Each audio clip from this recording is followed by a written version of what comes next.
The other pathway is, well, praying. This game has already dug a hole so deep, it's damn near unrecoverable. Well, shit.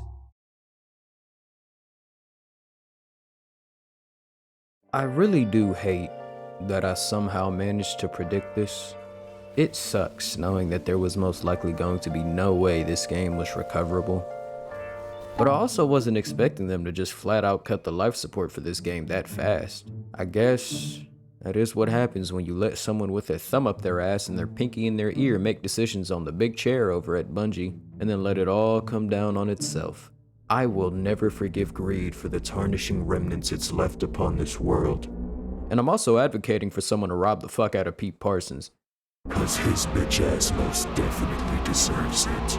In all seriousness though, I feel like everything that's been happening over at Bungie should definitely be a lesson to a lot of game studios trying to replicate the same exact actions of greed that brought them where they are today.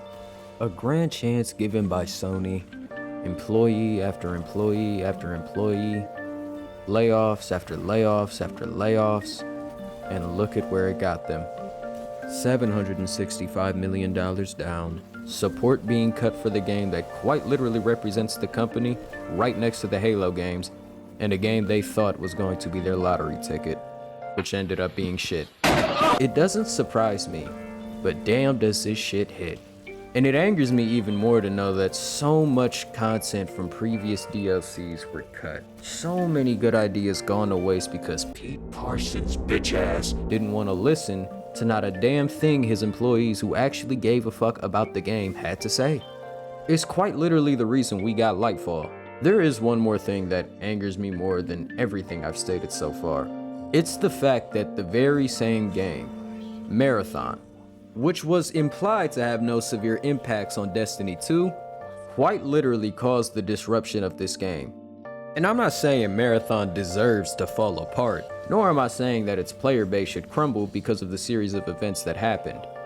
But if you outright tell us to, quote unquote, speak with our wallets, you definitely just incited more hatred amongst the community who were worried this would happen. You successfully rage baited the fuck out of a wide margin of players. Read the article before commenting on this though. He states he isn't against the criticism. What he means by speak with your wallet, at least from what I think he meant, is that instead of inciting hate towards Marathon and hoping that the game falls entirely, just don't buy the game and critique the company for its practices.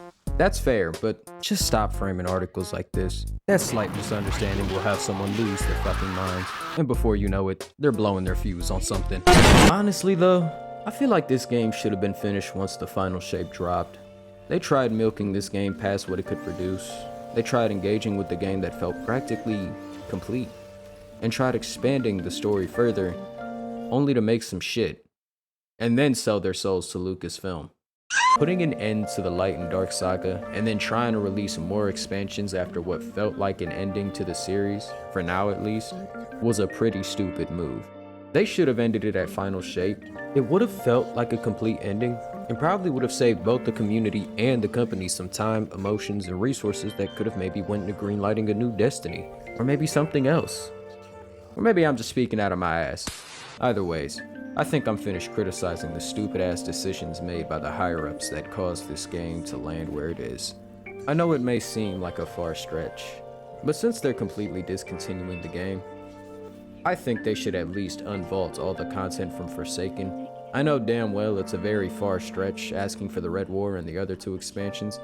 I know it would bring back a lot more players on that final update, and I know it's going to bring back a lot more memories and fun to be had across the community before, ultimately, this game takes its final breath, and everyone moves on to what they want to move on to. Of course, that doesn't mean that this game isn't going to be revisited. I couldn't see people not doing that. Look at Destiny 1. It's still slightly kicking, and it unironically still has a story that I personally think holds up even to this day. But either ways, I can't feel happy about this game ending the way it did though. But I think it's time to let go of that rope that's been wrapped around our hands and wrists so tightly. This game is, well, was an experience. Thank you for watching, and until next time.